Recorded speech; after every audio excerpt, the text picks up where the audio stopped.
It's a common misconception that drinking 8 glasses of water a day is enough for healthy hydration. But sweat consists of water and sodium, which means you need water plus electrolytes to stay properly hydrated. Thankfully, there are products like Element that have all your electrolyte needs covered. You can try Element Recharge Sample Pack by going to drinkelement.com/speak for only the cost of shipping.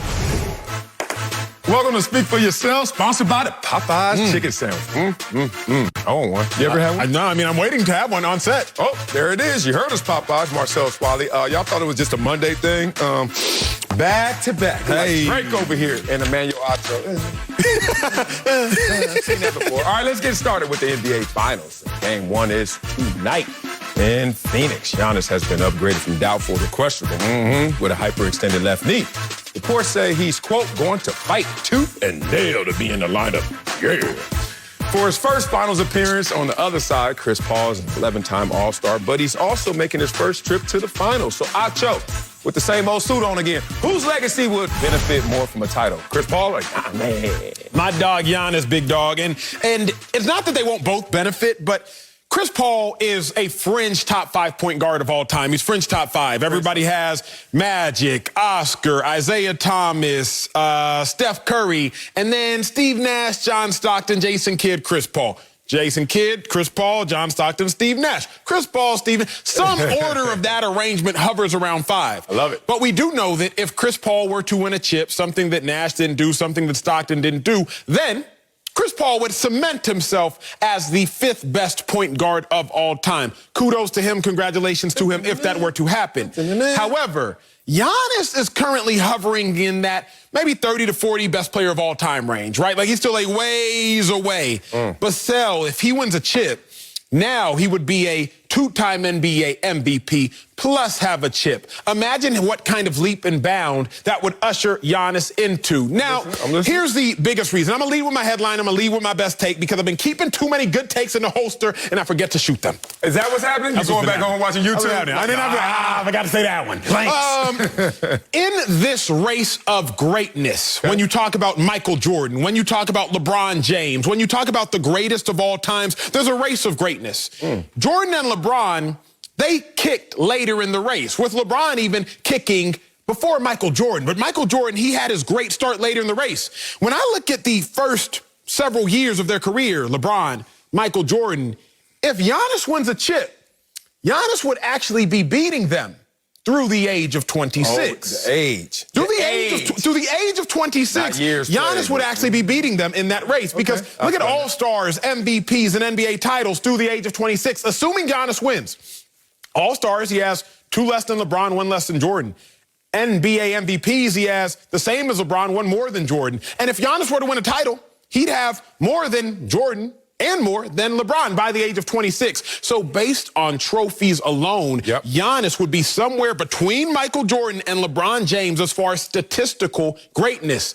Would be huge for Giannis's legacy, something that Chris Paul could not necessarily sniff. No, this would be greater for Chris Paul, and it's just this simple. On paper, we thought that Chris Paul had missed his opportunity. Be real. We thought his contract was so toxic that Chris Paul would never find himself in a position to ever be considered as high as we thought his game. Wait a minute. Oh, no, I can't say that. Okay. We never thought that Chris Paul could be in a position where we thought his game could achieve the same greatness in terms of folklore and status. Save that for a second. All right. You talk about a top 5 point guard hovering. Yes, sir. You talk about Giannis, and you don't even say top anything. Look, the fly got you. The fruit fly. You don't even talk about Giannis being top anything. You're saying he's hovering. You're saying he's somewhere around. This would elevate him to what? Top 17 forward ever? Where is this going to take him? Where Chris Paul, toxic contract, didn't think he was going to go anywhere, exiled to OKC, goes to Houston. We're looking at that side eye like, that's not going to work. And then he goes to Phoenix, a non-playoff team. Talk about now the elevation, talk about the bump, talk about the difference in which this can have an impact on his resume. It's all Chris Paul. Look at this. When you're talking about someone who's a fringe, top 5 player at the position, We're talking about solidifying that. So it's not in the balance anymore. It's not fringe anymore. Look at CP3 in terms of career, in terms of totality, and how he can now put himself in a position, not just with John Stockton and making it to a finals, but then get into that Oscar Big O conversation of, I actually won a chip with all of the individual greatness and accolades that comes with it. So when I'm looking at this is Giannis in the abyss of greatness, trying to figure out where he's going. But he's 26. Chris Paul's 36. Fewer times at bat. We actually thought you had struck out in terms of your career opportunities. And now you're here. The greatest advantage is obviously going to be with CP3. But CP3 is 36 years of age. We all know he knows that he is on the back half, if not the end of his career. But I realized this, and by the grace of God, thankfully, I've stumbled and tripped into some money. You know me, I stumbled and tripped. You on the other hand, you walked into $1 million contract, walked again into a multi-million-dollar contract. I just found out Marcellus Wiley was on Cribs. America. I've been working with this dude for a year, and I just found out this man was on an episode of Cribs. That's the kind of money that you just traversed and strolled. Traverse. Me, on the other hand, the world don't move. I tripped and stumbled into something. What I've realized is this. What? In order to make $1 million, you got to make 100,000. In order to make a couple million dollars, you can't skip. I skipped 100,000.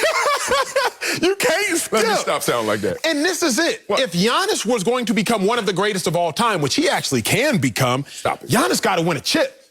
And if he wins this chip by 26, now all of a sudden, by 28, he could have 2 chips. By 30, he could have 3 chips. Or at least by 32, he could have 3 chips. Chris Paul, he's tapped out. What do you mean tapped out? If he gets one right now, that's one. That's it. One and done. Thank you, Chris Paul. Thanks for playing. Who cares?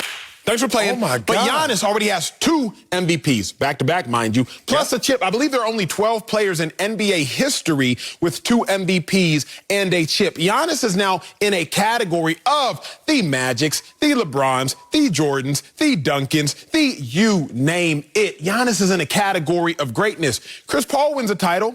He's in a category of really good.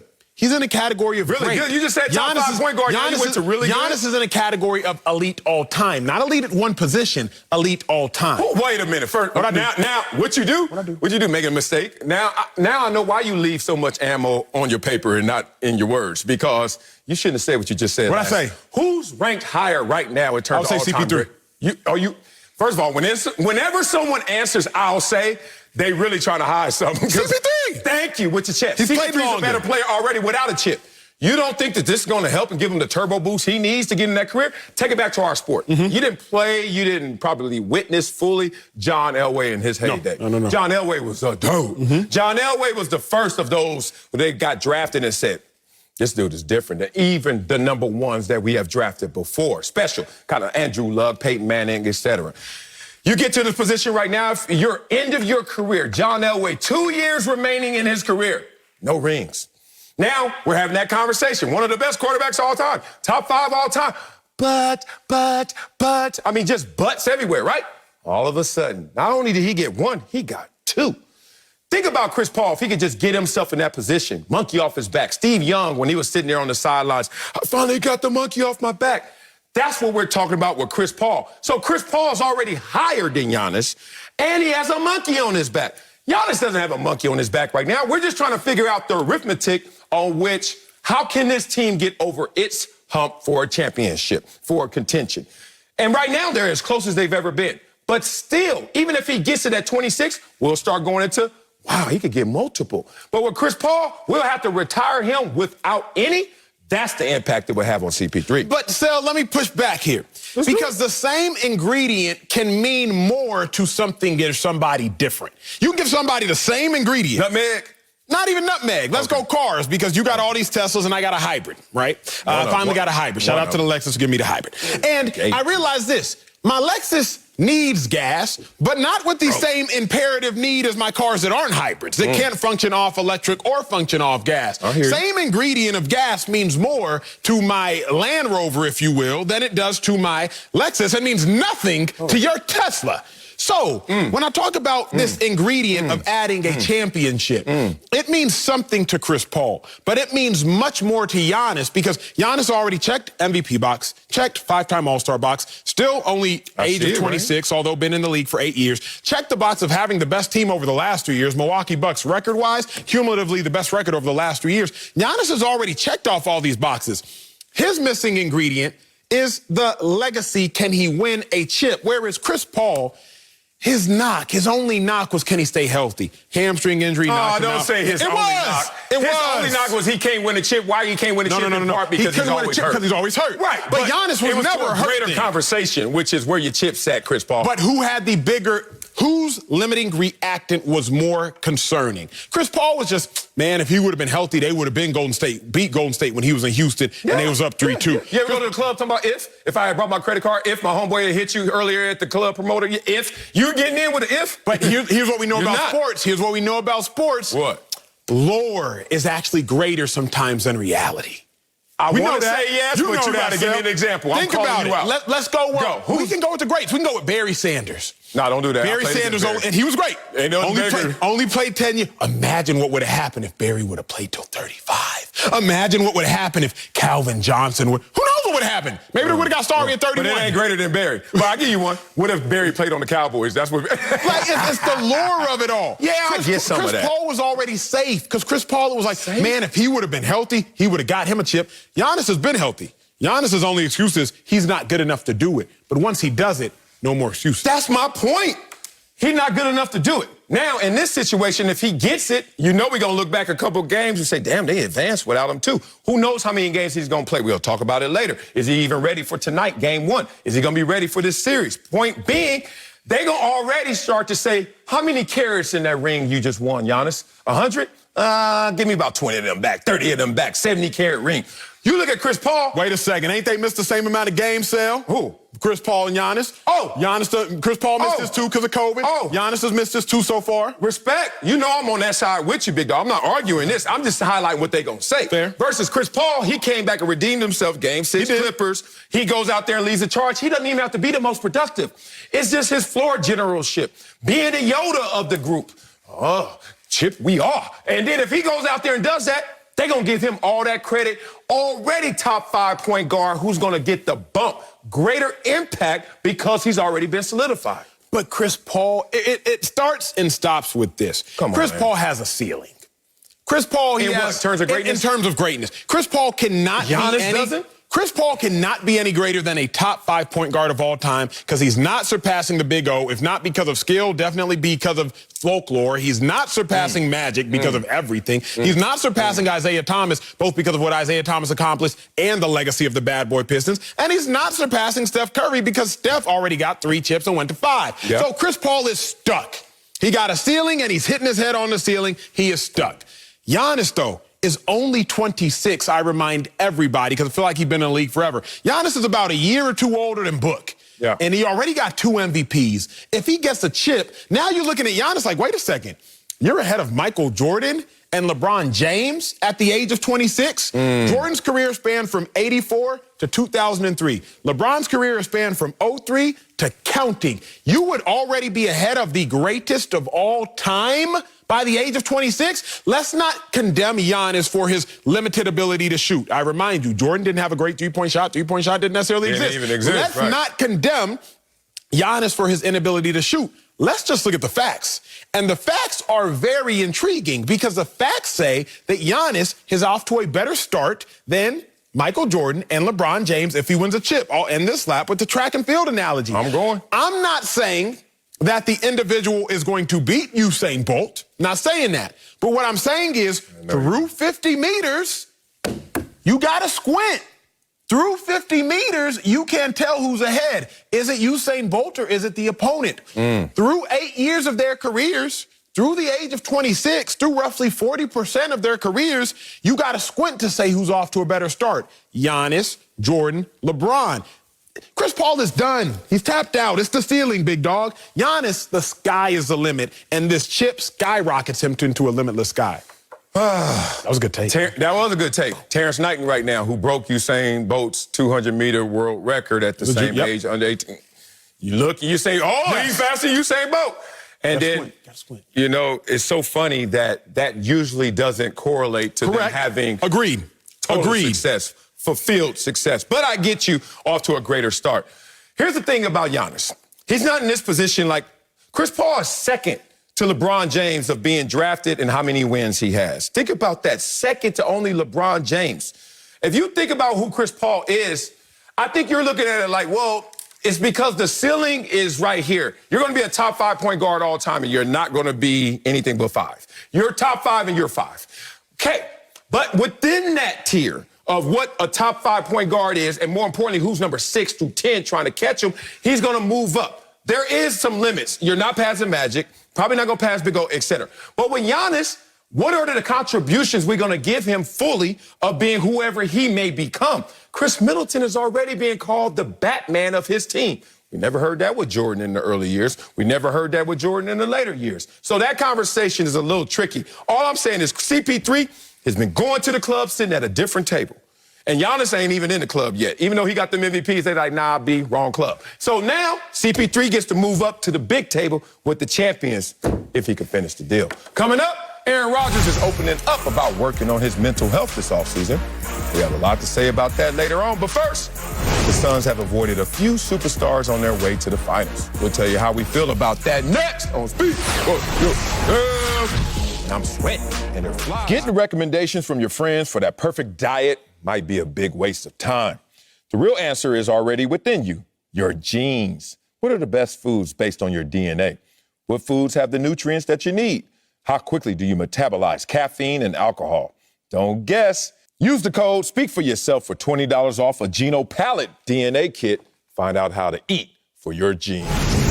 The Suns are set to play in their first NBA Finals since 1993, and they had an interesting path along the way. Phoenix beat the Lakers, Nuggets, and Clippers, but those teams were missing Anthony Davis, Jamal Murray, and Kawhi Leonard, to name a few. Devin Booker was asked if his team is being appreciated despite beating teams with injured superstars. Y'all take a listen. We're not here to, justify what we're doing to anybody else, for real. I mean, we've had goals for this group and aspirations for this group since day one. Got to bring in NBA analyst Chris Broussard for this one. But Marcellus, how should we feel about the Suns' path to the finals? We should feel like their path to the finals is what was on record, what was in front of them, and they conquered it. Like we should feel about all champions. Right now, they're Western Conference champions trying to be NBA champions, and you got to respect that. I'm going to take people back down to the elementary level of our existence. We're all survivors. We're all survivalists. And then from that survival, we'll thrive. But first, you got to survive. And if you talk about someone who endures a road in front of them, no matter what that terrain is, they not only have survived, but they've thrived. So I give you your props. I give you your flowers, no matter what that road looks like, if you conquered that same road.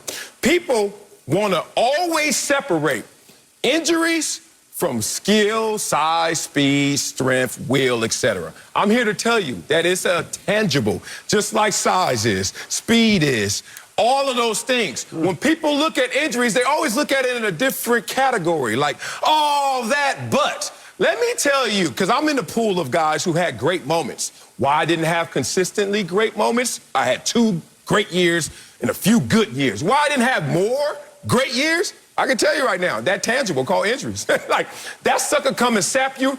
How good is Giannis right now in terms of playing basketball? Right now, today. You know what? Not as good as he was a couple weeks ago. You know why? Because he's injured. So I want everyone to put that in its proper place, along with all the other tangibles. So now we're going to rob them of the road that they conquered because other people had lost their way because of injury. That's not how the game goes. That's a part of the calculation. That's a part of the formula of greatness and success. If you survive that road and you thrive in that road, no one should slight or undermine what you just did. Kudos to the Suns is how I feel. Kudos to Suns fans is how I feel. But it was a cakewalk.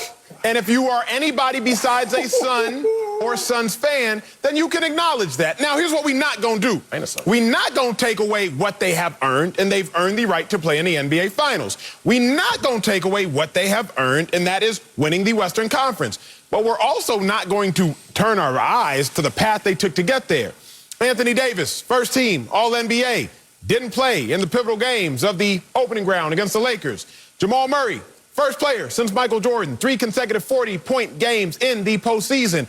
Youngest player, second to LeBron James, to score 40 points in an elimination game. Kawhi Leonard, first team All-NBA this year, didn't play the entirety of the series. Cake, walk. Now, Suns, y'all handled business. You can only beat the players that are on the court. So kudos to y'all. I'm not condemning you for it, but I'm also not going to turn a blind eye to it. Olympic Games coming up in a little bit less than a month. There's going to be a women's 100-meter dash. 3 people are going to stand up on the podium winning gold, winning silver, and winning bronze.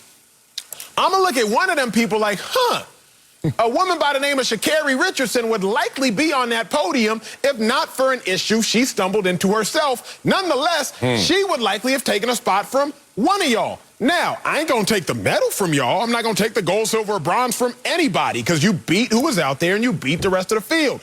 But I am looking side-eye like, this isn't really how things would have gone. So I'm not taking anything away from the Suns, but I'm also not going to turn a blind eye to the fact that the Suns got there by much easier measures.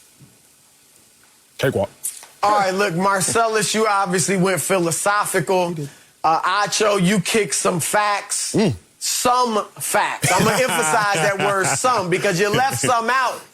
All right, obviously, they had an easier path because of the injuries to the other team. But the Phoenix Suns had injuries, too.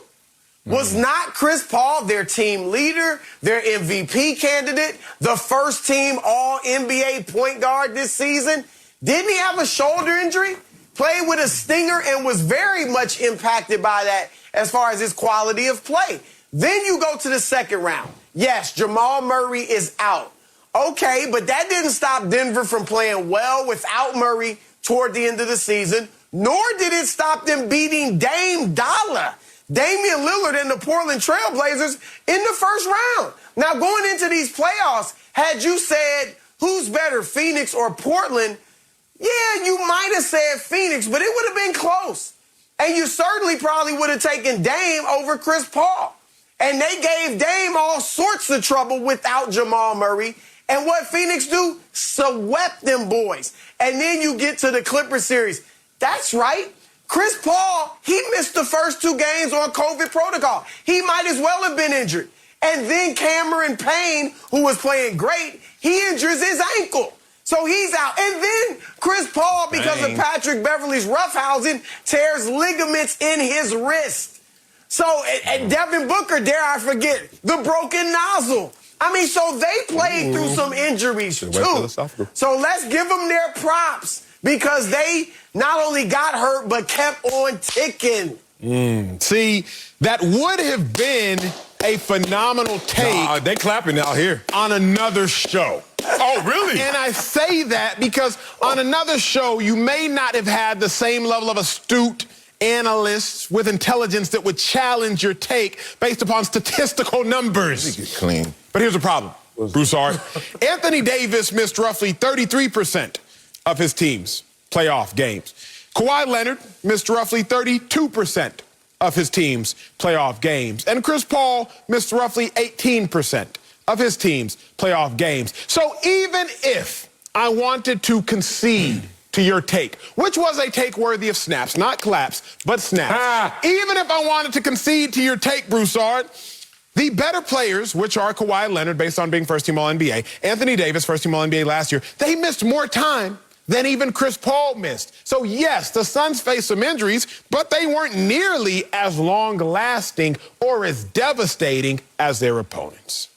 Hey, man, look. Y'all too old to be pointing fingers right here because y'all saying the same thing just on the different side of it because y'all both over here trying to win. You know what they say about someone pointing fingers? One at you, 3 back at it, and then one at what the hell the thumb doing? The thumb is lost. The thumb is up in the sky right here. All champions aren't created equal, and this is what champions do. They endure. I'm going to continue to give receipts. Let's go literal. Forget the philosophical. Let's go 2019 when my boy Kawhi Leonard went out there in Toronto, gave them their first championship ever. Did he benefit from KD rupturing his Achilles and Klay Thompson not playing and ripping his ACL in Game 6? Yes, he did. What about when the Warriors, remember that? Chris Paul popped his hamstring. Come on now. And then we saw they were up 3-2 in that series. That didn't go so well. Kevin Love and Kyrie only played one game in the finals. We saw the Warriors beat that Cavs team. I'm going to go back to when Acho was just in the womb. Let's go back to when the Lakers beating the Pistons. Isaiah Thomas, ankle injury, didn't play in Game 6, barely played in Game 7. Remember when Magic hurt his hamstring in Game 3? Pistons win. Let's go to 91. I'll show you out the womb now. Hey, look at this little big old head, little kid. Top scorer, James Worthy, out. Top shooter, Byron Scott, out. Who wins? The Bulls. Come on, man. Every single year, this is how you get the crown. This is how you become king of the NBA, king in all sports. But now we're going to look at their path and want to highlight it and exaggerate it when this is just the normal terrain of how it goes every single year. No, I'm with you, Marcellus. That was great stuff, and you're absolutely right. Now, look, in fairness, this year we have seen more All-Stars injured than any other season. And that's a fact. That's fact. So you got to say that. Thank you. However, a few years. Now, look, if Phoenix wins this, let's say, for argument's sake, Giannis doesn't play, and Phoenix wins the championship. Yeah, for the next several months, maybe the next year or two, we will remember, yeah, Phoenix won it, but, you know, they beat a bunch of banged-up teams. But go a little further, 5 years from now, 10 years from now, nobody's going to be thinking about that. All we're going to remember is Chris Paul got a championship, and Chris Paul became only the third small player to ever lead a team to a title, joining Isaiah Thomas and Steph Curry. You mentioned the Lakers, Marcellus, back in, they beat the Pistons in '88 when Isaiah Thomas had the bad ankle. The following year, Byron Scott, 20-point scorer, out completely. Magic Johnson, leading scorer for the Lakers, played 75 minutes in the series because of his hammy. We don't remember that. We just say Isaiah Thomas won his first ring. You know, we just give these guys props for Jordan. We just say they beat the Lakers. He beat Magic, right? We don't mention Worthy was out. And so that's what will happen with this Suns team. We'll just give them props as champions. Wait a second now, CB. Wait a second now, CB. Maybe you don't go back and remember, but it's because you have been a basketball analyst your whole life. You've lived most of this. You followed the game for so long. But someone like me who had followed the game, then had to take a break for a professional football career and covering college athletics, then had to go back and restudy, someone like me is grading a test and is like, oh, wait a second. Because I've looked at the Warriors teams and LeBron James, because what you do is you're critical of greats. And I'm like, wait a second, LeBron lost to the Warriors in 15, but Kyrie wasn't there for the majority of the series, and K-Love wasn't there. Then LeBron beats the Warriors in 16. So it's safe to say that LeBron probably would have beat the Warriors in 15 if Kyrie was there too. Then Warriors fans will come back at you and say, well, Draymond shouldn't have got a tech and Draymond shouldn't have got suspended. And then you go back to 17 and Rockets fans will say, well, CP, if he wouldn't have got hurt, they were going to close out the Warriors. But remember, it was Kawhi Leonard who was playing on the Spurs and had the Warriors dead to rights. But then Kawhi Leonard steps on somebody, twists his ankle, and now the Warriors win that series. People like you, CB, who already know so much that they can just kind of skim over the fine details, you might not remember, but those who have to go back and really study, like I had to in preparation for being a co-host of this show a year ago, I started doing some deep digging like, wait a second, Bron would have beat the Warriors in 15 if Kyrie ain't hurt, because he beat the Warriors in 16 with the same squads. Wait a second. I start checking and fact-checking. You can't take a ring away from anybody, and I'm not here to do that. But you will start to wonder, like, you know what? It counts, but I still got questions. Yeah, and those questions is coming from you overthinking it. Now, you did your work, you did your research, but sometimes you can overthink it, and it's paralysis by analysis right here. While you're down there digging, Acho, and doing your research for this show, and you've obviously done your research because you're doing such a tremendous job, would you tell everyone that they had the second best record this year in the Wild Wild West, which means this is not no fluke team. If they were fifth seed play-in team, and then all of a sudden the path was smooth like it's been, and then they end up being the champions, I'm with you on that argument. Would you also say that they had the best record in the regular season against teams above 500? See, when you dig, you can dig either way. You want to dig to the right, you want to dig to the left. But I'm telling you, there's gold on both sides for this team. They're solidified because they did it for the 72 games plus in the regular season. So now we're in a situation where it's simple. You got to give them their flowers. You got to show them respect. Like if they go out there, Giannis, no Giannis, it's whatever. It's about you enduring the process. Acho, you and I always talk about being professional athletes. It's not about being the biggest, fastest, strongest, right? It's about also making sure you can survive the process of professionalism. A lot of people get distracted. A lot of people get off course. We're greater skilled than both of us, but that's a part of the game. I'm just trying to take that to this experience and say, hey, if some teams didn't prehab correctly, didn't stay in tune, didn't stay mentally focused, whatever it may be, that's how you get the crown. That's how you become champions. Coming up, Aaron Rodgers is opening up about his mental health this offseason. Well, I know Acho. He ready for this one. We'll have a lot more on this next on Speak For Yourself. Tonight on FS1, the biggest soccer tournament of the year is down to the semifinals. Catch Messi as he leads Argentina against Colombia. Take me with you. Action kicks off tonight at 8:30 Eastern on FS1 and the Fox Sports app. Aaron Rodgers did not do a lot of talking this offseason during his very public rift with the Packers, but the reigning MVP opened up yesterday ahead of today's charity golf event, The Match. You watching that, Acho? Okay. Rodgers said about the offseason that he was very thankful for the opportunity to work on his mental health. He also used a proverb saying in part, quote, sometimes there's a lot of wisdom in silence. Oh, Acho, what's your reaction to Aaron Rodgers saying his focus is on mental health this offseason? It makes me curious. It makes me very curious because, Aaron Rodgers, I don't like what you're doing here in the fact of you're leading us to water and hoping that we'll drink it. You're not giving us no water to drink. You're leading us there. And you hoping that we go take the sip ourselves. Aaron Rodgers, he didn't say he had mental health issues. Right. Aaron Rodgers just said, you know, this offseason has been really good for my mental health. He's hoping that we connect a couple dots. The dot of, well, he hasn't been at minicamp, and he's just saying this offseason has been good for his mental health. So he's hoping that we put the string between the two lines and say that, well, you know what? Because he's been off, now his mental health is better. But I am curious, and I don't like what Aaron Rodgers is doing for this reason. Aaron Rodgers, you were off for over 4 months, from January 24th roughly to May 24th, when OTAs were supposed to occur. That's 33% of the year, sir. Tend to your mental health. You have 4 months, 120 days to tend to your mental health. Do not make it appear that this extra off time by you not going to OTAs or a mandatory minicamp are what's limiting you and what's limiting and inhibiting your mental health. Don't do that, Aaron Rodgers. Mental health is far too serious for you to just sprinkle the word and the phrase out there and hope that we say, you know what? It's good you weren't at OTAs. You need to protect your mental health. You had 4 months to do so with no football activities. Now, America, what y'all don't know, off-season team activities, only 4 days out of the week. So you still got 3 days without any football. Of those 4 days out of the week, it's only roughly 5 hours a day.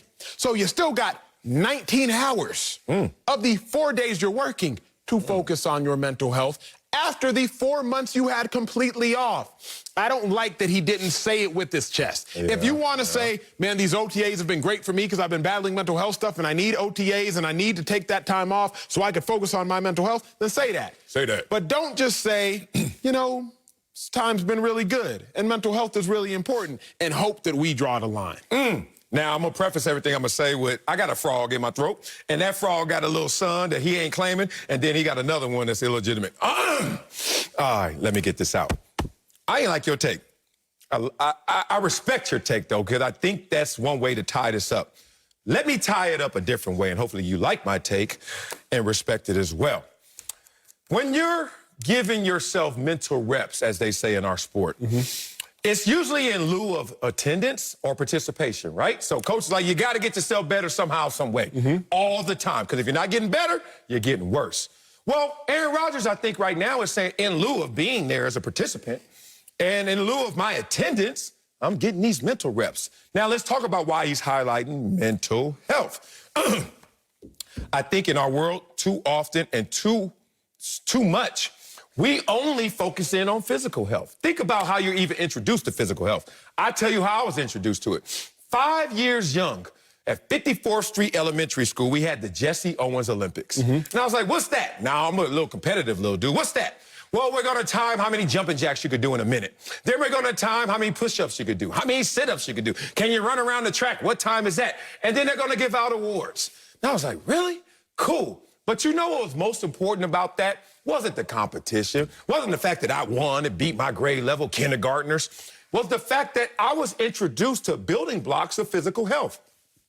I get into a space where physical health means something. I get into a career where it's based on physical health largely. But it's also about physical wellness. You know what was lagging behind? Mental health, mental wellness. Of course. What were my building blocks? Where were my jumping jacks in the 5th grade? No one taught me anything about that. Whether it's meditation and prayer, things of that nature in school, nah. Whatever you're going through, just endure it. And then physically, always try to flex those muscles, strengthen those muscles so they get stronger. But with mental health, you know what happens? Most people wait till they go through trauma, something bad, horrific. And then in the middle of that game, in the 3rd quarter of that game, in the middle of that traumatic play, all of a sudden, I need to work on my mental health. A little bit too late. Imagine not lifting weights and then getting into a game and try to move somebody. Of course. Not going to work. So I think Aaron Rodgers right now, in scope, is just saying, I'm not going to be there physically, but I'm going to be there mentally. And more importantly, I'm going to be cognizant of the things that make me the best version of me. So I think he was just highlighting that slice, not so much the well to water, and then y'all going to sit there and starve. Here's the only pushback. Okay, let's go get it. Typically, physical health and the lack thereof will pour into your mental health bucket. Right? Anything you endure physically, you have to, even if it's a lack of sleep, a physical response, a physical abuse, verbal abuse, like something you are enduring will pour into your mental health bucket. Even if you don't want to look at it based upon my words, we can look at Maslow's hierarchy of needs. What is first? First on Maslow's hierarchy of needs is physiological needs. You need to sleep and you need to eat. If you do not do those things, you will die. After that on Maslow's hierarchy of needs, now you get into the mental aspects of things. Respect, recognition, self-esteem, friendship, intimacy, all things that are mental. But what comes first on the hierarchy of needs? Physical. You need to eat, you need to drink, you need to sleep. All of those things are the most important things to human life. Yeah. Imagine if in the middle of this show, we were like, hey, producers, I can't do it. I need to sleep. Huh? Yes, you need to sleep. But you also have 22 hours out of the day to sleep. You only got to work for these 2. So, yes, Aaron Rodgers, you need to take care of your mental health. All humans watching this show tend to your mental health. Like you should eat, like you should drink, and like you should sleep. But you could never go to your employer. Aaron Rodgers couldn't go to his employers in the middle of a game. Hey, y'all, man. I got to go eat. My bad. Just somebody back up. Jordan Love, take the snap. Got to go eat real quick.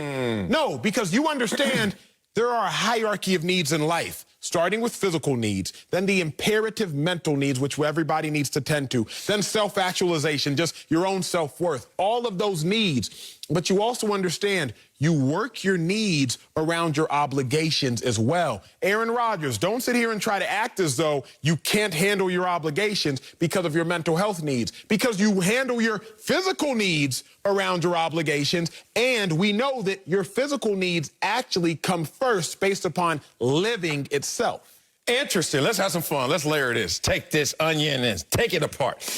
You seem like you're taking it that he's using this. I told you I got that frog. He's using this of excuse a little bit to talk about his wants, contract, respect. I'm saying he's using it of reason because of his needs. He needs to still stay activated. He needs to still contribute to his greatness. First of all, this dude is great at what he does. You know how? He probably doesn't waste much time. He knows how to not only essentially, but efficiently get after playing the game of football. And that's more than just throwing the football, as we know, right? It's film study, it's mentally focusing, everything. So because he's greater than me at something I did as well, I'm going to assume that he is doing this at a higher genius, higher level than I even achieved and acquired. So I don't think it's of excuse. I think it's of reason. And it's based off of I need to still stay engaged in something that physically I'm not. I give it to you in story form. I remember I got hurt in San Diego, and this is when I'm at the top of the mountain. So ain't much you can say about me. I'm hurt. Oh, I'm hurt. Leave me alone. But as you said, when you're hurt, you still got needs. So I go to the Cheesecake Factory to have dinner, injured. Now, I wasn't by myself. Ooh, Hey, girl. So I'm there at the Cheesecake Factory, injured. Not doing anything physical, but still taking care of one of my needs, which is to damn eat. Do you know I got called out by some fans in the restaurant? Hey, Wiley, you're good enough to go to the mall and go to Cheesecake. You're good enough to play this Sunday. Buckle it up. I'm sitting there ignoring that. But that's the conversation I want to have. When you can't do one thing doesn't mean you can't do anything. Aaron Rodgers is like, look, physically I can't be there because of my wants. But I know I need to still be there in as much of my capacity as possible. So I'm going to work on my mental health so when it all engages and forms that Voltron, I am still Aaron Rodgers the Great. That's fair. That's fair. That's fair. The problem is, Aaron Rodgers, it's a very inconvenient coincidence. A very inconvenient coincidence. What, Friday night? No, it's Aaron Rodgers. Just last year, you were telling those in private that OTAs need to be eliminated. You flew in to the union reps meeting with the owners while y'all were negotiating the collective bargaining agreement, and the primary bartering chip you had was, we don't need OTAs. Well, of course, Aaron Rodgers, you're 15 years, 16 now at the time in the league. No, you don't need OTAs. Yeah. But that was your primary bartering chip. Nope, they didn't agree. They said, you know what, we're still going to have OTAs.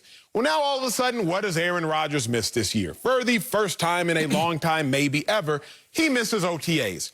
Now, in the midst of missing OTAs, what does Aaron Rodgers now bring up? It's been really good to focus on my mental health. Aaron Rodgers, just say what you needed to say, big dog. You ain't want to go to OTAs.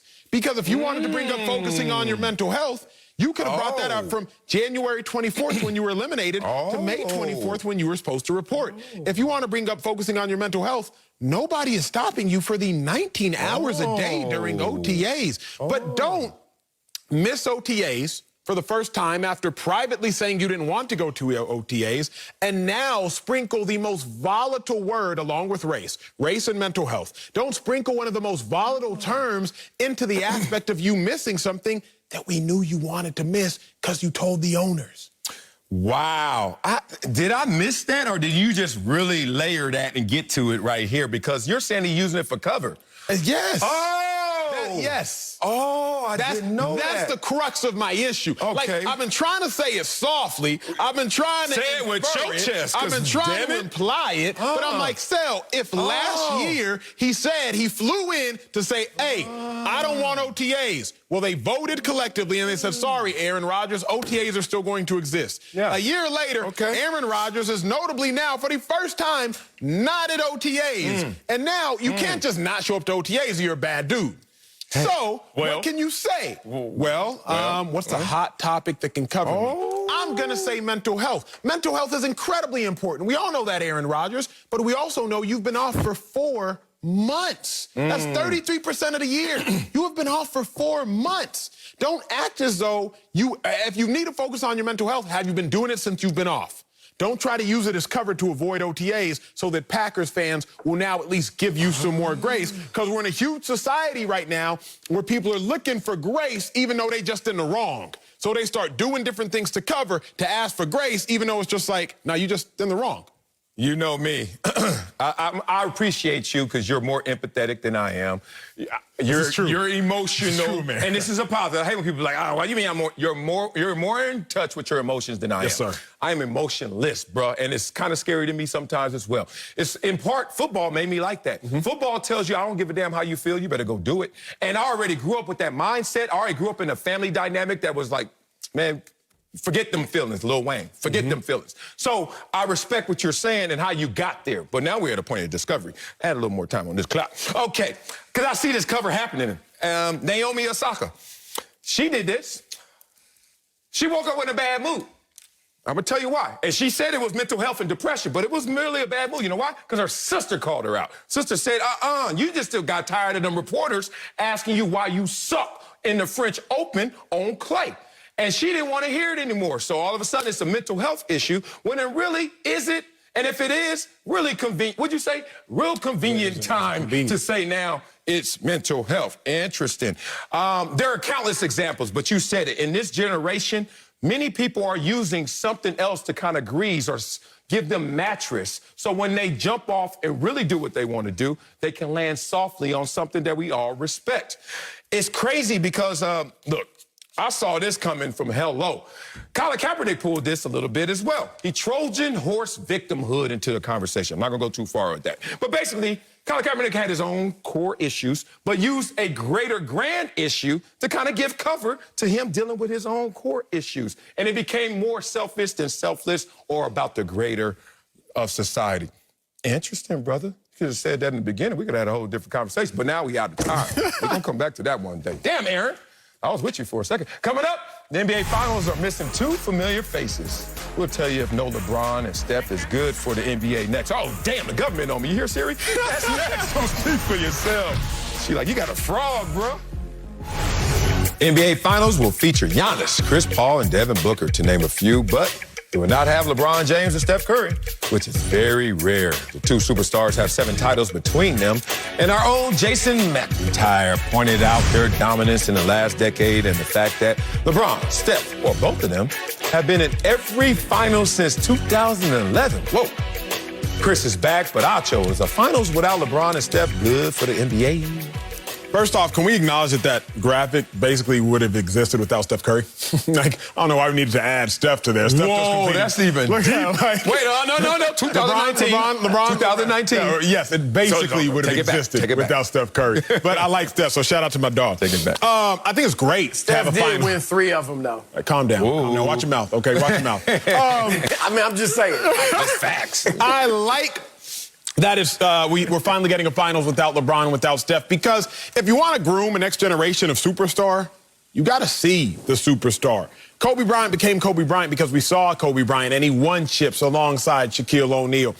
Dwayne Wade became Dwayne Wade because we saw Dwayne Wade, and he won chips also alongside Shaquille O'Neal and then LeBron James. The only way Devin Booker is going to cement himself as a bona fide face of the league, not a dude who dropped 70 points in a loss, but a bona fide face of the league, is if we see Devin Booker winning a chip alongside the likes of Chris Paul. The only way Giannis is going to bring and elevate himself and the Bucks to those great heights as a small franchise is if we see them on this ultra-national stage and win a chip. So it's great that we get to bring in the next generation while we still have the older generation of LeBron and of Steph, because now we get the best of both worlds. Yeah, I'm with you, Acho, and I'm going to go even a little step further. I would love to see LeBron still playing, you know, maybe going for his 5th ring. I'd love to see Steph, had he been able to drag those Warriors through the West, or even if Clay were healthy. We'd love to see that. But the fact of the matter is this. LeBron, in particular, hasn't, like, driven ratings through the roof. Mm-hmm. You know, 2 of the 3 lowest rated finals ever were LeBron. 2007, when he faced the San Antonio Spurs. Now, you could say, well, it was Tim Duncan and the Spurs. Nobody wanted to see them. But LeBron was 22 years old, had just gone ballistic, scoring 48 points in a playoff game against Detroit, the Bad Boys Part 2, Rasheed, Chauncey, all those guys. So I would have thought, and this is the guy that everybody was saying was the next Michael Jordan, maybe better than Michael Jordan, and the ratings were terrible. And then you go to the bubble last year. I get it, the bubble were unique circumstances, but still, the ratings were terrible for LeBron against Jimmy Butler in Miami. So this year, for various reasons, the ratings have been great. They've jumped 60-some-odd% over what they were last year. And you've got all these new faces, to your point, Acho. And the fact of the matter is, as much as I miss all of these older stars, particularly LeBron and Steph, the games have been great. The drama has been great. Not knowing who's going to win has been great. And seeing Devin Booker, Trae Young, DeAndre Ayton, these young stars emerge has been great. So it's good for the game. I'm with you, CB. I am with you, brother. Look, I don't care if it's LeBron or Steph in the finals. You know why? Because the NBA doesn't care as well. They have not drove ratings as you would expect them to in terms of per average series ratings. It's funny because before they were all in the finals since 2011, at least what we saw in Jason's tweet, there was other players in the finals. And we were excited about seeing those players, too. So if the finals were good before them, the finals going to be good after them as well. Takes me to a conversation that coaches always have. And I remember Jack Del Rio one time had this conversation in training camp. We had a disruptive offensive lineman. I think a backup, because that's who you usually make examples of, a backup. So 6'7", 340 pounds, some dude who ain't starting just yet. Bring your ass to the front of the room. So his big old butt, boom, making earthquakes as he go down the stairs. He stands there. And he said, I want you right now on the whiteboard, which is as long as the room, draw the shield. And the shield, NFL shield, he drew it, whatever it is, you know, this big. And then he said, I want everybody in this room to pay attention to this. See that big old dude over there? And you see that shield there? Don't you ever confuse and think that that dude is bigger than that shield. And I want every player to know this, including LeBron, including Steph. Ain't none of y'all bigger than the game, bro. I mean, I think you know that, but I hope you understand you don't. None of the top 10 rated series in the finals since 1980, none of the top 10 have Steph Curry or LeBron James in them. None. And to CB's point, the worst, lowest rated ever does have LeBron in it. Lakers beat the Heat. And if you also want to see two other ones of the bottom 10, it has the Heat and it has the Warriors. There you go, LeBron. There you go, Steph. So if it don't make dollars, it don't make sense. Right now, those guys being there at the end of the race is not necessarily driving all of us to watch the end of that race, especially last year when they were in the bubble. You know what it was? A worldwide pandemic. You know what that meant? Everybody was forced to be at home. You know what that meant? We were all forced to watch something, and nobody wanted to watch that.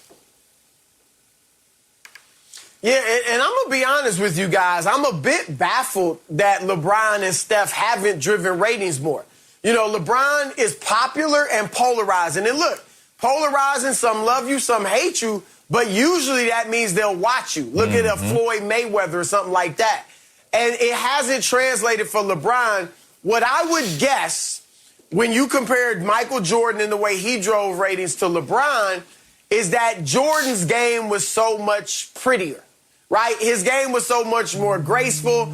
It was just beautiful to watch him play the game of basketball. Now, LeBron, in some people's eyes, is just as effective, but he does it a different way, and it's not as fun to watch. Now, Steph, on the other hand, I would think is closer to Jordan in terms of smaller player, shooting threes, change the game, great ball handling.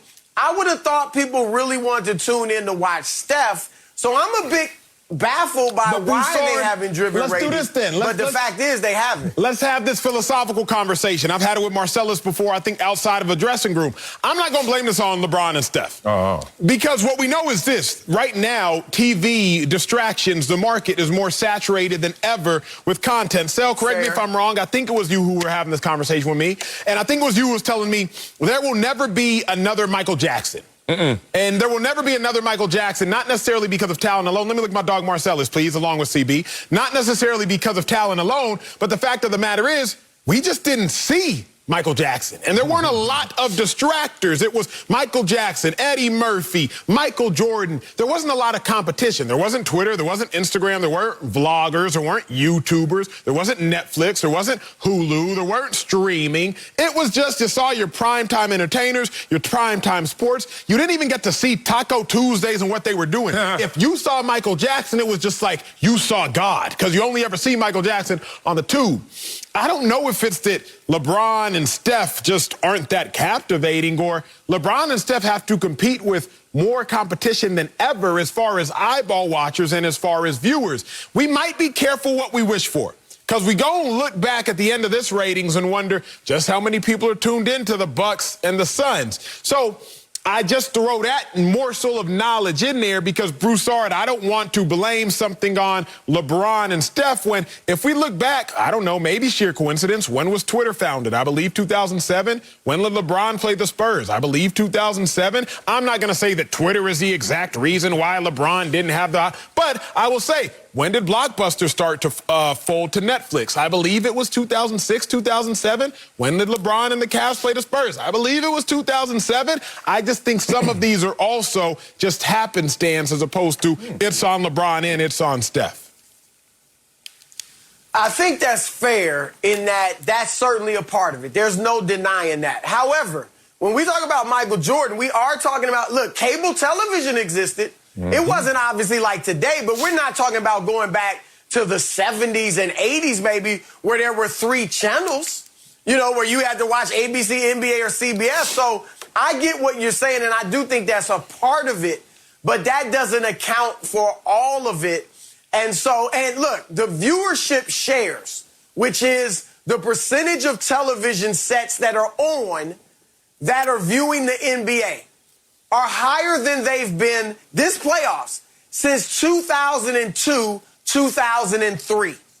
That's incredible to me. Now, granted, a lot of people are watching on their phones and stuff today, but still, the percentage of TVs that are on that are watching NBA basketball in these playoffs have been higher than ever since 2003. That's saying a lot. It is saying a lot. It's also saying a lot that Michael Jordan is just different, bro. Michael Jordan is the top 4 NBA series finals, 5 of the top 6, and number 9 of the top 10. Now, to Acho's point, tremendous point. I made it to him outside of his dressing room a long time ago. He echoed it. It's real. We're not as enamored with our stars as we once were, in part because we used to only see them perform and then jump into a limo and then perform again. Like, that was it. We didn't have all of the personality that colored the entire picture. Fewer channels as well. I give you all of that. But if you look at the bottom 10 rated finals, they don't have the same disparity. Top 10 rated finals, they stop after 1998. Bottom 10, you go back to 1980, 1981, and even last year. So it covers the entire range in terms of our viewing experience, which kind of undermines what we were talking about at the dressing room. Something's going on, but I know what, if it's LeBron or Steph going on, not everybody's interested. Crazy. Coming up, Giannis was just upgraded to questionable for Game 1 tonight. Should we be concerned? The Bucks are rushing the 2-time MVP back. That's next. Don't speak for yourself. Giannis has been upgraded from doubtful to questionable tonight with a hyperextended left knee. Reports say he is, quote, going to fight tooth and nail to be in the lineup. Now, the Suns are favored by 6 points at home in Game 1, according to Fox Bet Sportsbook. Chris Broussard back with us. Marcellus, you worry the Bucks are rushing Giannis back? No, I'm not worried at all. And I'm speaking from experience. I had a hyperextended knee before. And Giannis, you don't have to fight tooth and nail to come back. You need to fight ice and stem. Bring your butt back. All it takes is to reduce the swelling and deal with the level of pain. Think about it. When you hyperextend your knee and you obviously put that pressure on your joint, you stress it out. Your muscles, at least structurally, he was fine, so they're intact. Your bones, strong, they're intact. So now it's just about, let's reduce the swelling so therefore you can have a level of pain that you can manage and go out there and perform. Now, the pain in your body is always telling you what hurts and how much it hurts. It's funny, people always thinking like, oh, can I play or not? Listen to your pain. Your pain will tell you exactly, because it's telling you exactly what your body is feeling and going through. So you're not telling your pain anything. Your pain is leading that monologue. All I know, if Giannis does come back, we've all heard this before from doctors. Well, if you come back, the chances of you risking further injury is minimal. In this one, they're actually telling the truth. They lied to KD when he came back in the finals a couple years ago. Sometimes they get it wrong. In this situation, you can get it right, because he will not be able to even participate if the level of pain and swelling is too much. So if you see him out there, it's because he can manage it and he can go out there and perform. Oh, no. No. What they doing? No. They doing in Philly? They are rushing him back, and it is going to be to the detriment of the Bucks and the detriment of the entire organization. Why do I know that? I'm looking at the past. What happened when the Lakers rushed AD back? What did AD give them? 6 minutes, no points, 1 rebound, 1 assist. What happened when the Nets rushed James Harden back, Game 5, against the same Bucks? What James Harden give them? 45 minutes. 0 for 8 from 3, 1 for 10 from the field, 5 points. In 45 5 minutes. They are robbing Peter to still not pay Paul. They just robbing Peter. And that's going to be the problem if you rush Giannis back. You're going to rob game 1 to still not be able to pay game 2 or game 3. Fact of the matter is this. The Lakers lost the game. AD came in and played 6 minutes and left. The Nets won the game that James Harden played those 45 minutes. But not because of James Harden. They won it despite James Harden. They won it in spite of James Harden. They won it because KD dropped 49, 17, and 10. If the Bucks are to win this game, they would be winning it because of Middleton, not because of a hobbled Giannis Antetokounmpo. Don't rush him back. Don't rob Peter, particularly if you can't pay Paul anyway. Just let him chill and play game 2, game 3. I disagree, Acho. I don't think they're rushing him back for a few reasons. One, they're a cautious organization. All right, there's no reason for them to rush him back. They're going to err on the side of caution. They just signed this guy to a 5-year, $228 million extension. So they're looking at the long game. Sure, they want to win the championship and have their best chance to do it, but they also don't want to risk injuring him seriously by rushing him back. So I don't think they're bringing him back too fast. You mentioned Brooklyn. James Harden was like, look, I want to get on the floor. This is what I came here for. This is what I almost ruined my image for by forcing my way out of Houston, was to play in these games. So he was pushing himself to get back, especially with Kyrie going that down. You mentioned Anthony Davis. Man, the Lakers are like, look, we got Anthony Davis. That's great. We done had players way better than Anthony Davis before. You know, we're not going to treat you with kid gloves. Get out there and play if you can. You know, we done had better players than you, so that's nothing special. So I just think the Bucks, and also this, they played well against Atlanta without Giannis. And so if I'm the Bucks and he's not ready, there's a part of me that's like, let's get out there and see what we can do without him. Because if we either play him close or win without Giannis, now mentally we have the advantage within ourselves and against Phoenix. Because once we bring Giannis back, now we really hold the trump card. So I don't see why in the world they would rush Giannis back in this game tonight. Let me rephrase it. Let's change the pronoun. Because I don't know if it's them rushing Giannis back, if it's Giannis rushing himself back. Either way, Giannis shouldn't be rushed back by himself or the team. Here's how we know he's being rushed back, CB.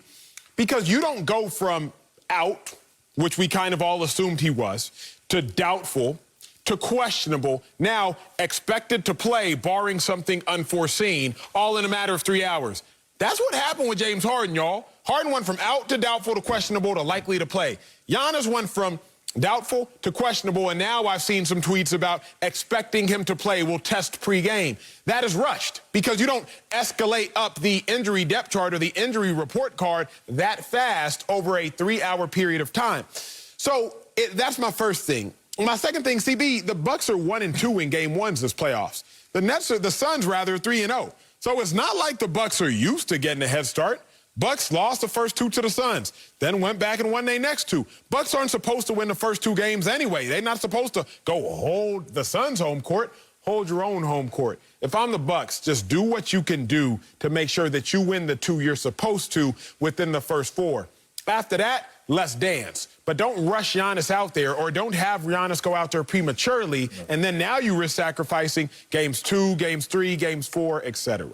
Yeah, but Acho, you know our experiences, our expertise, and injury reports are meaningless. I mean, think about how many times I was questionable on the injury report for 10 straight years. Like, you just throw them on there. And now all of a sudden we're going to put all of the onus, all of the focus on what the injury report says. All injuries aren't created equal. Let's talk about tendinosis that started the chain of events for Anthony Davis. And I told you, Dr. Wiley was on the show months ago telling you about this tendinosis. I said, oh, Anthony Davis in trouble this year. Everyone giggled at me, including you, Acho. What did that turn into, Acho? The growing strain/tear. What did that turn into, Acho? Him going out there trying to repair his reputation for what, 1 minute of a game in the playoffs? And then, no, he had to shut it down. The question was, should he have played in the first place? I would have said, no, he's not going to be able to perform. The hamstring of James Harden, come on, man. That's something that Could he play? We're going to figure it out. And we found out he could play, but just not up to his capabilities. But he never had to depart the game again because of that same hamstring. But when you talk about a hyperextension, that's a whole different animal. Pain, swelling, joints are fine, structurally good and sound. Let's go, big dog. It's just that simple. So when you look at this, I don't want this team to have the impact and the negative effect of the uncertainty of Giannis. We got to make a decision, and I don't think it's going to be a rush decision because they're going to look at Giannis and see his performance level. It will dictate all the terms. No guessing necessary. Yeah, and I think, and you alluded to it earlier, Marcellus, I think some of this may have been gamesmanship, right? Doubtful, questionable, expected to play. They're trying to get in Phoenix's head, and Phoenix will never admit that they're paying attention to this, but I'm sure they are. Is he playing or not? How are we going to play them differently if Giannis is there or if he's not there? They probably had two somewhat different, game plans for Giannis and if he's not playing. So I think some of this, and it's smart. Look, he may not even be, maybe they know he's not going to play. Or maybe they've known since yesterday that he was likely to play. But I think all the different labels might have been a little bit of gamesmanship to mess around with the Suns' heads. I give you some of that. Dr. Wiley certainly gives you some of that as I program in Acho's address because he doesn't respect my doctor credentials. But when, I plug it into the Tesla, the GPS pops up. It says Beverly Hills. I'm in Beverly Hills. I don't see his house. I realize I'm sorry. Beverly Hills adjacent. And then I type it in. Oh, and then it starts getting dark. I start seeing buildings looking different, more graffitis. Okay, I'm by Acho's house. Look, the uncertainty goes both ways. I'll mind you of this, CB, in terms of play or don't play, because if we're sitting there as teammates, as the others who need to activate fully because you're not playing, we got to be careful of that because you're trying to play mind control over there in Phoenix. It could be playing some mind control issues on us as well. Think about it. Everybody's been to a pool party, and we call him the edge of pool dude. Y'all know the edge of pool dude? Dude that'd be like, all right, he's sitting there in his gear, he fresh, he all right, he's sipping on some punch. I'm about to jump in. And yeah, the music stops. Everybody looking, oh, you about to go do it? Okay. And then he just stands there on the edge of the pool. Now I'm about to jump in. Okay, it's my, hey, y'all, by the time he's done with all of that, you sitting there like, dog, either do it or don't do it because you messing up the vibe right now. If Giannis gonna play, commit, bro. If you ain't, sit your butt down to game 2, like Acho said. Let's move forward. Coming up, we'll tell you if Aaron Rodgers' comments about his mental health changed our opinion about everything that's going down in Green Bay this offseason. Oh, Acho, I know where you at now. Next, don't speak for yourself. Aaron Rodgers held out of the Packers' offseason workouts amid a very public rift with the team. We have not heard a lot from Rodgers till yesterday, ahead of today's charity golf event, The Match. Rodgers said about the offseason that he was very thankful for the opportunity to work on his mental health. He also used a proverb saying in part, quote, sometimes there's a lot of wisdom in silence. Joined now by one of Rodgers' former teammates, Fox NFL analyst Greg Jennings. So, Greg, do Rodgers' comments make you feel differently about his offseason? They make me take pause and really take in a bigger scope and a bigger picture in the lens of what's really going on. I think he's given us a little bit more intel, but to change my complete position, no, I don't change it all. I just now have more information on his why or part of it that he's willing to share. And when we think about the whole mental space, a lot of people look at mental health and feel like you have to have some type of disorder. It encompasses your emotional state, your physiological state, your social well-being. And so knowing where he is with his personal life, getting engaged, having our fiance, that's an emotion. That's a physiological state. That's a social well-being. That's something that plays into now looking forward and moving forward with the Packers and what am I willing to take on? His age, continuing to mature as an individual. All these things play a part. Knowing what you've endured all season long and prior to even the season starting, it weighs on you mentally. And so a lot of people, I don't believe, who haven't played sports, they automatically think that you sign up and you're supposed to just get this check and you're playing and you're going to provide everything and you're numb to every emotion that normal human beings go through on a day-to-day basis. And that's just unrealistic. It's untrue because we all feel those same emotions. So yes, my stance has been more well-informed, but I understand him being disgruntled with the organization. That's someone he's going to have social relations with every single day. It's like going to work and you don't really want to be there because you don't care for the individuals that you work alongside.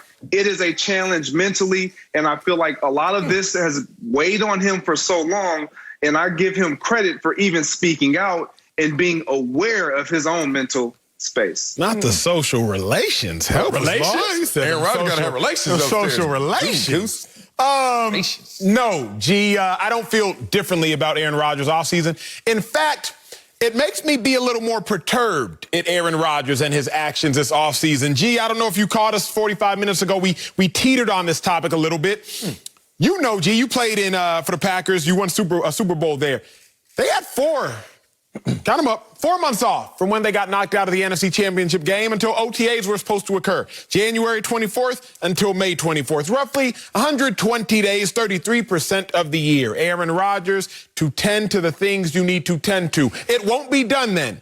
But even if you go to OTAs, you're only practicing 5 hours a day out of 24. So you still have 19 hours, Aaron Rodgers, to tend to what needs to be tended to while also handling the obligations that you have.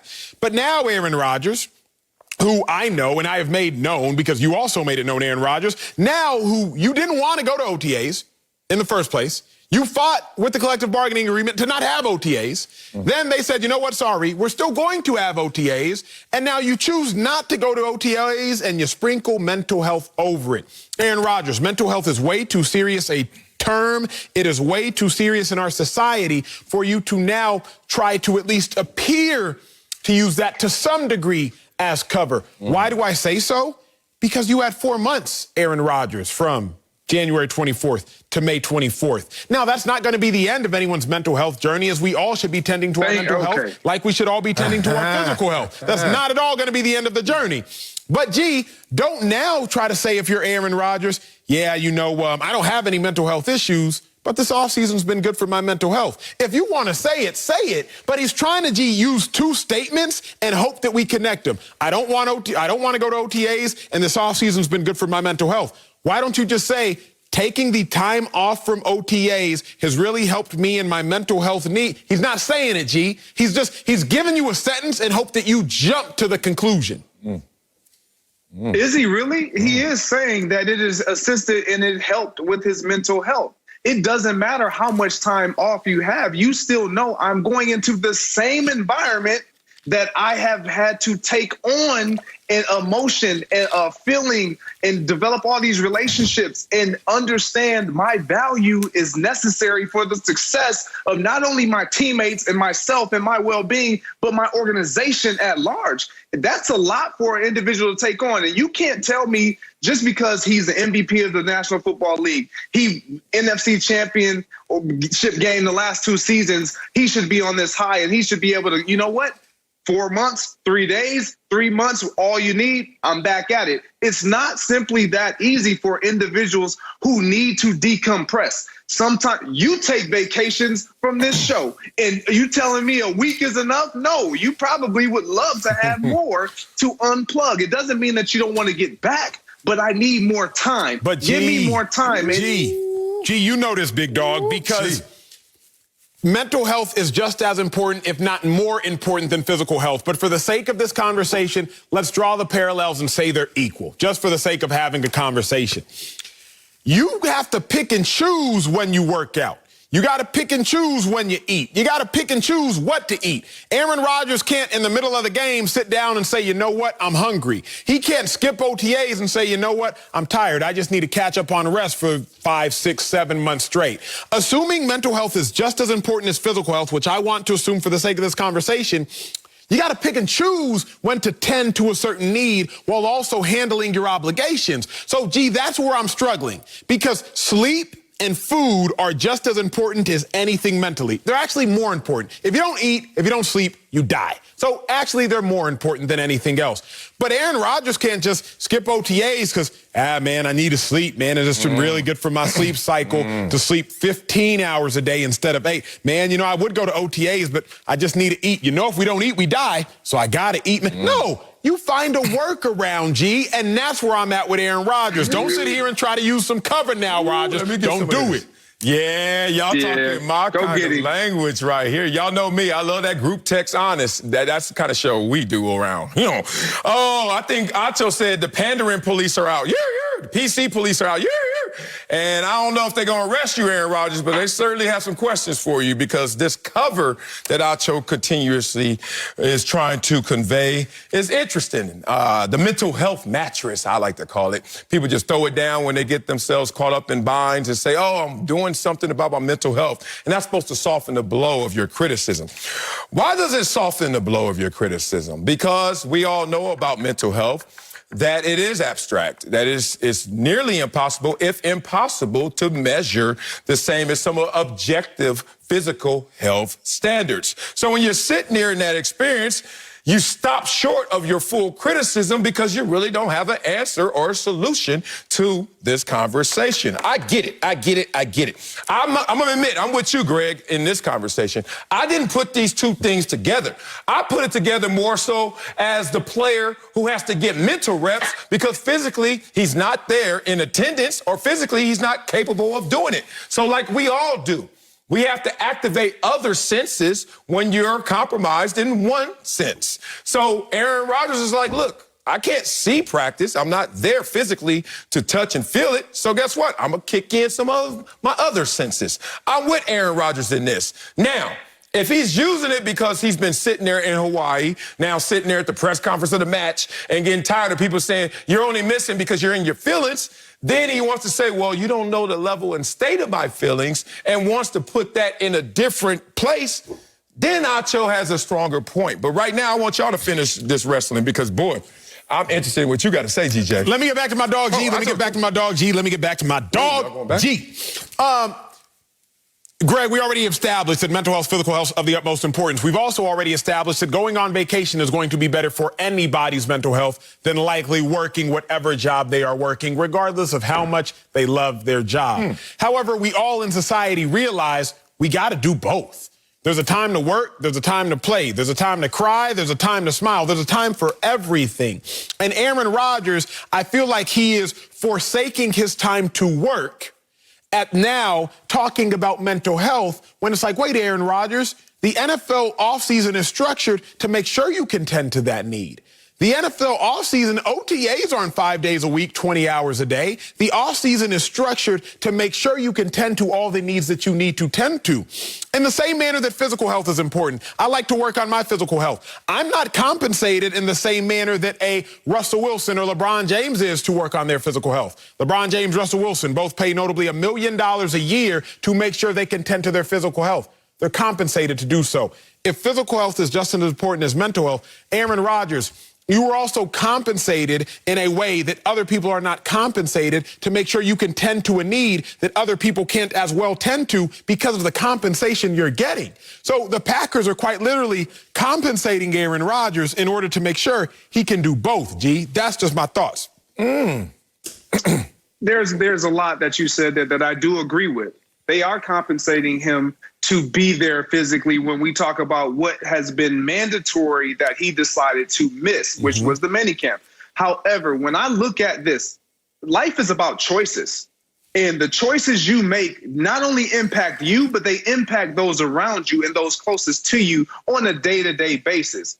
And so if we're talking about mental health and we're talking about it being abstract, as you said, Marcellus, then how can we even begin to speak on whether or not he's sprinkling whatever fairy dust of mental health that you're speaking of, Acho? We can't do that. That's unfair. That's not fair to Aaron Rodgers or anyone who is dealing with any level of mental health. But that's why it's so smart by Aaron Rodgers, which is why I don't feel any differently. Because you can't do anything when he says mental health. You can just, like Marcellus said, the pandering police are going to pull him over and at least ask him questions. Hey, Hey, walk in a straight line. Say the alphabet backwards. Hey, track my finger, track my finger. I'm not going to arrest him, but you got to ask him questions. Why do I say that?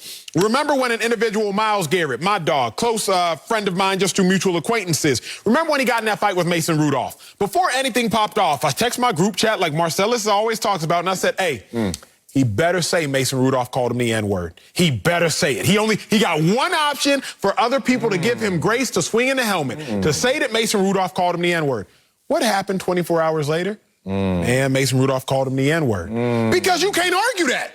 One, if he called him the N-word, now society's like, well, a warrant to swing. And two, we weren't there to hear it. So now we just got to be like, he called me the N-word, warrant to swing. Aaron Rodgers, I'm not saying he doesn't have the mental health. Well, Aaron Rodgers said he's not facing any mental health issues. All I'm saying is it does cause a question, G. Once you've had 4 months off, you skip mandatory minicamp, you skip OTAs, and now nobody can push back on mental health. It's just a very convenient reasoning. That's all I'm saying. Ooh, man. I need a minute. Okay. One, that Mason Rudolph and that Myles Garrett, that wasn't about the N-word. I know for a fact what it was. I'm going to let that live. It wasn't the N-word, though. Smart play, though. It helped a little bit. I think Aaron Rodgers, it's funny, Acho, you just took me with you and then against you. But I'm still rocking with you. It's interesting. I think you may be highlighting the stigma that's around mental health by your take. Let's talk about it. Tom Brady misses OTAs all the time. He used to in New England, and right now, not last year because he was breaking it into homes trying to get the playbook. But Tom Brady's been known to miss OTAs, and there was no issue with it. And you can say what you want about why, but I think Aaron Rodgers, we all know the why. He's missing OTAs because we got a problem up here in terms of this contract and this circumstance and situation. So I'm not going to go into the whole missing OTAs means more than it is. It is what it is. But I think Acho's highlighting the stigma around mental health. Because imagine if this statement, I'm very thankful for the opportunity to work on my mental health, was I'm thankful for the opportunity to work on my physical health. We wouldn't think twice about it. But with mental health, we think like, wait a minute, what are you talking about here? Now, this is what's interesting about it. We would. No, you know why we would? If he had 4 months, Sal, and then skipped OTAs, was like, I just need to keep working out. Well, why ain't you been working out? If you were blindsided that he's missing OTAs, maybe. But you're not. You know he ain't coming. Because, one, I never had contract disputes, and I wasn't going. So let alone Aaron Rodgers, Tom Brady. Thank you. Like, ain't nobody tripping on OTAs unless you need to be at OTAs. Let me just say that about those lesser players. Let's say this. If you look at this situation in totality, the guy is basically saying, I'm living at the speed of light. I am Aaron Rodgers. In case y'all don't know, I'm great. And on top of that, I'm the fourth quarter of my career. On top of that, Jeopardy. On top of that, in a new relationship, getting married. This is a good time for me to actually assess what's around me. And the best way to assess what's around you is to assess what's inside of you, because that's how you see what's around you. What's wrong with that? Ain't nothing wrong with that, just like there's nothing wrong with him addressing his physical health. I'm sorry, Acho. His mental health. It's the same thing if we really give it the same respect. Coming up is the clock ticking on Tua in Miami. Whoa. We'll answer that next on Speak For Yourself. I did go to OTAs a couple times. Let's head to Miami. Tua Tagovailoa was 6-3 as a starter last season in his rookie year, but NFL.com says he's entering a pressure-packed second season. They went on to say that the Dolphins are set to take the next step, but their success depends on Tua, who was, quote, knows his clock is ticking in Miami. So, Sal, is Tua's clock ticking in the South Bay? I hate this hyperbole of this because really, literally, all of our clocks are ticking. Yep. Everybody's clock is ticking. So when you have to state this, you're exaggerating this. One, I know that this is the time right before action starts, preseason, et cetera, training camp, that these are going to be the worst stories written and reported because they ain't got no action, so they're stretching. And y'all stretching for this one right here. I tell my son every single day, the beautiful thing about time is what do you do with it? Because it never speeds up and it never slows down. And the bank account of time is the same for everybody out there, 24 hours in every single day. So take advantage of it. And boy, has Tua taken advantage of it so far. Third best win percentage among quarterbacks drafted in the last 5 years. Only to Patrick Mahomes and Lamar Jackson is he trailing. Come on now. Higher than Dak Prescott in terms of win percentage. We know he averaged 25 points per game in his starts. The dude was 6-3. And y'all over here sniping him? If his clock is ticking, please tell me what some of these other first-year quarterbacks last year's clocks are doing. Stop it. Yeah, everybody's clock is ticking, which is why I don't necessarily like that phrase. However, while we all have 24 hours in a day and 60 seconds in a minute and 60 minutes in the hour, time doesn't speed up or slow down, but time is relative to your life expectancy. Because if your life expectancy is slower, then our time is not created equal. So if Tua's life expectancy as a Dolphins starting quarterback is shorter, then his time is speeding up. And I do think for that reason, his time is actually speeding up faster than others. Why? Greater quarterbacks have been given less of a leash. I said it yesterday, I'll say it again. Carson Wentz, his team goes to a Super Bowl, one bad year, you out of there. Jared Goff, his team goes to a Super Bowl, still goes to the playoffs, one down year, you out of there. Aaron Rodgers, 2 consecutive 25 touchdowns, 4 interceptions, 26 touchdowns, 4 interceptions, and they look to replace you. Greater quarterbacks have had more success and still been looked to be replaced. Tua, your clock is ticking, but you can make time stop with a ball in season. Tua. Coming up, Ricky! LeBron and Tua! Steph, not in the finals this year, but we'll tell you which superstar is more likely to get back. That's next. Speak for yourself. Oh, snap. Where to?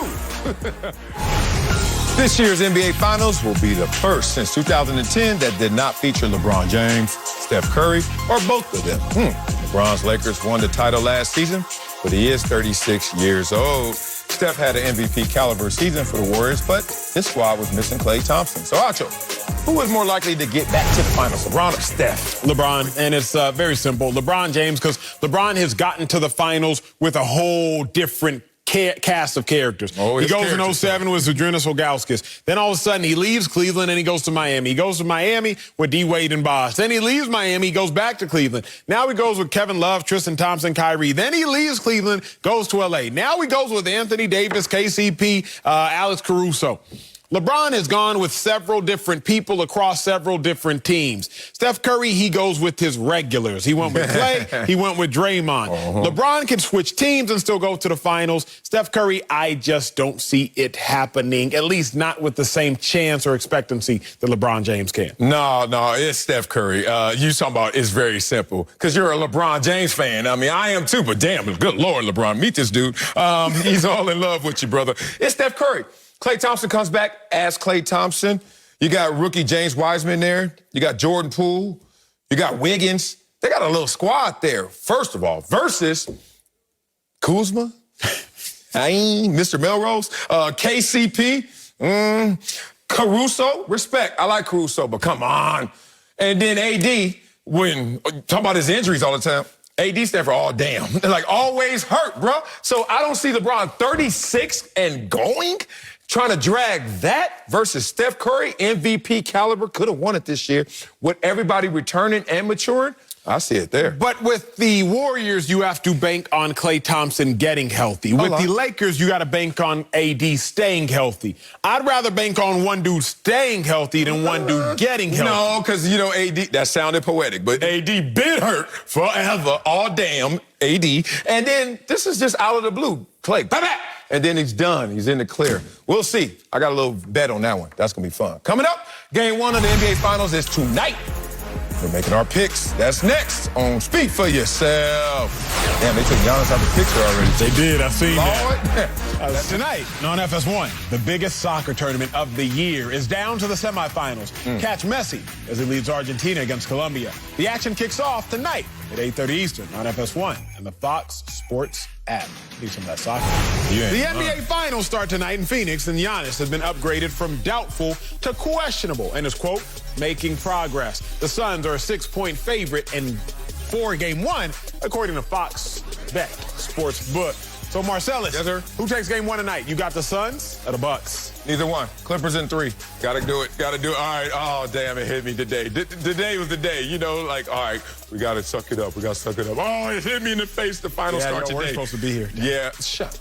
I got the Bucks actually losing to the Suns. To the Suns. Suns in 6, man. The West is the best. And I said, whoever came out the West, I got to keep my word. Yes, Suns. I'm with you, big dog. Suns are 3-0 in first games of the series this playoffs. Bucks are 1-2. Even if Giannis plays, I think Giannis will hurt more than Giannis will help. I think the Suns will win in 6, although I'm rooting for the Bucks.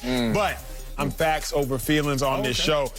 Suns going to take game 1. I think Suns actually take game 2 as well, and then the Bucks show up. Okay, you're doing the next show already. Okay, look, I don't want to be hypercritical over the hyperextension, but if you're a Suns fan, you should be hyped right now. Look at that wordplay right there. Because even with Giannis, he's going to be in his head, and his teammates going to be in his knee. Like, are you okay? I've been there before when the star returns, man. It's not as bright as advertised. So we'll see how it plays out. It's going to be a fun series. Let's watch it. And that's it for us. Fox Bet Live is next.